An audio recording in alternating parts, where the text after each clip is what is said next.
बिस्मिल्लाहिर्रहमानिर्रहीम। बेटा हम पढ़ेंगे अकाउंटिंग के प्रिंसिपल। अकाउंटिंग प्रिंसिपल्स कौन कौन से होते हैं? अकाउंटिंग के प्रिंसिपल्स हैं।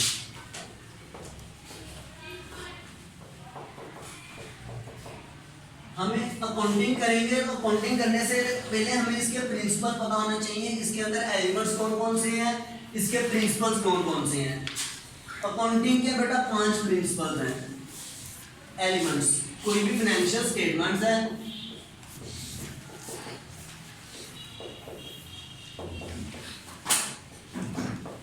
कोई भी फाइनेंशियल स्टेटमेंट है, उस फाइनेंशियल स्टेटमेंट को बनाने के 5 एलिमेंट्स हैं। और वो 5 एलिमेंट्स कौन कौन से हैं? एसेट्स, लायबिलिटीज, कैपिटल,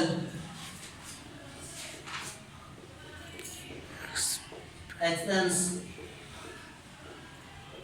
और इनकम। ये 5 एलिमेंट्स हैं। इन 5 एलिमेंट्स की बेस के ऊपर कोई भी आपने फाइनेंशियल स्टेटमेंट बनानी है, उसी की बेस के ऊपर बनाएंगे।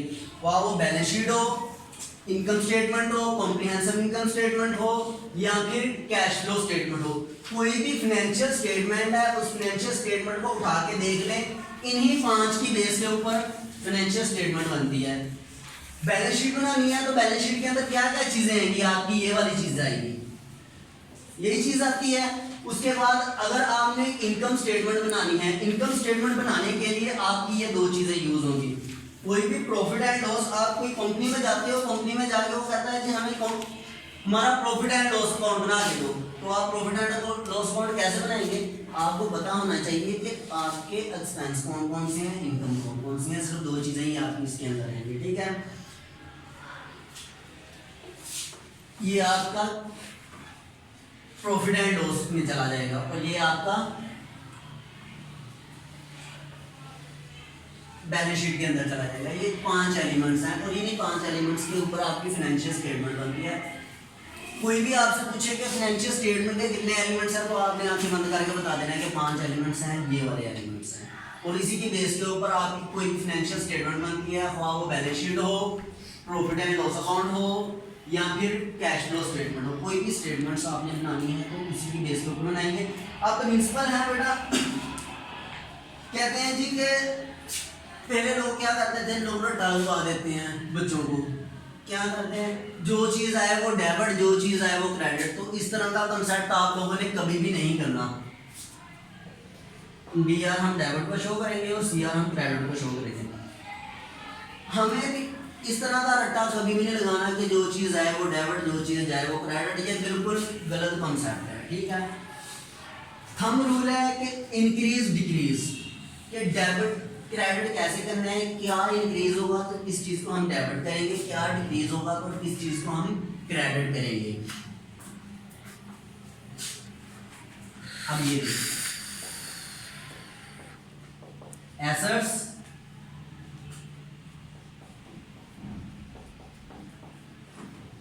एक्सपेंस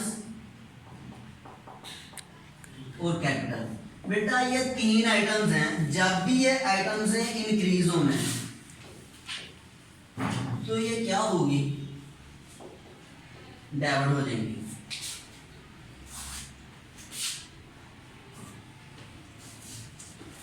लायबिलिटीज और इनकम। जब ये 2 आइटम्स हैं, जब ये 2 आइटम्स इंक्रीज होंगी तो क्या हो जाएंगी? क्रेडिट हो जाएंगी। इसी के ऑपोजिट है। और ये थंब रूल है, हर जगह पे यही रूल्स लगता है। आप पाकिस्तान में हो, आप अमेरिका में चले जाएं, वहां पे भी यही रूल्स होगा। तो एसेट्स इंक्रीज होगा तो उसको डेबिट करना है, डिक्रीज होगा तो उसको क्रेडिट करेंगे, ठीक है। वहां पे आपको ऑपोजिट नहीं होगा, हर जगह पे यही सेम ही रूल चलेगा। तो इट्स मीन हम इसको कह सकते हैं ये थंब रूल है, ठीक है। इंक्रीज होगा तो डेबिट करेंगे, अगर यही एसेट्स डिक्रीज हो गया तो फिर हम इसको क्या करेंगे? क्रेडिट कर देंगे। और ये इंक्रीज हो रहा था, इसी को डिक्रीज करेंगे तो वो क्रेडिट हो रहा था, इसको क्या कर देंगे? हम डेबिट कर देंगे, ठीक है। ये इसका प्रिंसिपल है बैलेंस शीट बनाने के, इसके अकाउंटिंग के प्रिंसिपल है कि ये 5, ये पूरी की पूरी ना जान है अकाउंटिंग की। ये वाली जो चीज़ है ना, ये पूरी की पूरी कंपनी की जान है, इसी के बेस के ऊपर बनती है। अगर आपको पता चल गया ना कि ये एसेट्स इंक्रीज हो रहा है तो उसको हमने डाइवर्ट करना है, तो फिर ही आप उसको करोगे। लाइक सब कोई आपको कहता है कि जी ABC कंपनी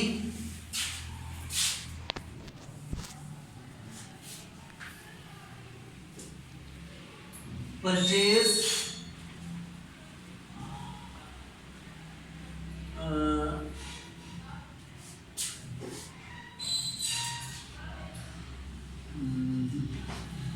AC, ठीक है। AC रहने दे बेटा, बाद में समझेंगे, पता नहीं अकाउंट रिसीवेबल है, ठीक है। ABC परचेज अ बाइक या फिर कार, चलो कार कर लेते हैं। ABC कंपनी है, उसने कार परचेज की है किससे? फ्रॉम XYZ से ऑन कैश RS कितना?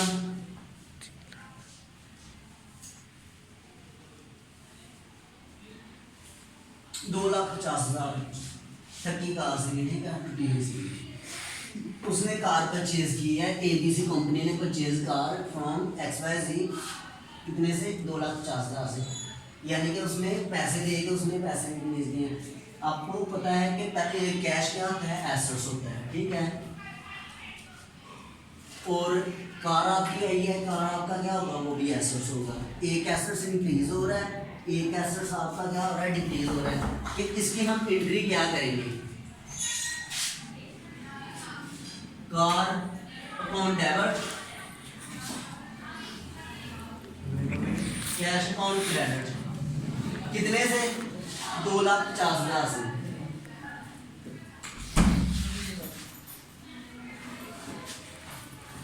$2,50,000 से बेटा क्या हो रहा है? आपका कैश डेबिट, कार डेबिट हो रहा है और कैश से आपका क्रेडिट हो रहा है। कैसे हमने इसको कर दिया? हमें पता चला कार हमारे पास आ गई, मैंने बोला था कि एसेट्स इंक्रीज होगा तो हम उसको क्या करेंगे? डेबिट करेंगे। कार हमारे पास आई, हमने क्या कर दिया? उसको डेबिट कर दिया। कैश इसी के बेस के ऊपर मैंने बोला कैश भी हमारा एसेट्स है। कैश हमसे गया, हमारे पैसे हमसे पैसा चला गया है, तो उसको हम क्या कर देंगे? क्रेडिट कर देंगे। कैश हमसे डिक्रीज हो गया, ये यही रूल्स है, समझ आई है? इसी की बेस के ऊपर आपके सारे की सॉरी अकाउंटिंग बेस करती है। यही प्रिंसिपल्स हैं। नेक्स्ट लेक्चर में आपको दूंगा इसके कॉन्सेप्ट क्या होते हैं, एंटिटी क्या होती है, गोइंग कंसर्न क्या होता है। मैं आपको वैसे बता देता हूँ गोइंग कंसर्न क्या होता है। गोइंग कंसर्न होता है कि आप कोई भी बिजनेस कर रहे हो, उस बिजनेस करने का मकसद आपका है कि आपने उसको साल साल यानी आपने कंटिन्यू चलाना है। ये नहीं है कि आपने आज बिजनेस किया, कल आपने उसको वाइंड अप कर दिया, खत्म कर दिया, इस तरह का कंसेप्ट नहीं है। गोइंग कंसर्न के अंदर कंसेप्ट है कि जो भी आपने बिजनेस किया उसको आपने ऑन फ्यूचर के आपने उसको फ्यूचर के लिए ही यूज करना है। आपका फ्यूचर में भी वही बिजनेस होगा। आपने अकेडमी रन की है तो वो आपका अगर बिजनेस है, अकेडमी के अंदर आपने उसको रन किया कर रहे हो तो इट्स मीन कि आपने उसको साल ही चलाना है। ये नहीं करना कि आप फ्री टाइम थे आपने अकेडमी चला ली है तो बाद में आपको जॉब मिल गई, आपने अकेडमी छोड़ दिया, ठीक है, वो गोइंग कंसर्न नहीं होगा। गोइंग कंसर्न वही होता है कि आप एक बिजनेस कर रहे हो और वो बिजनेस आपका साल उसी तरह चल रहा है, इसको गोइंग कंसर्न बोलते हैं। ठीक है बेटा, होपफुली आपको समझ आ गई हो।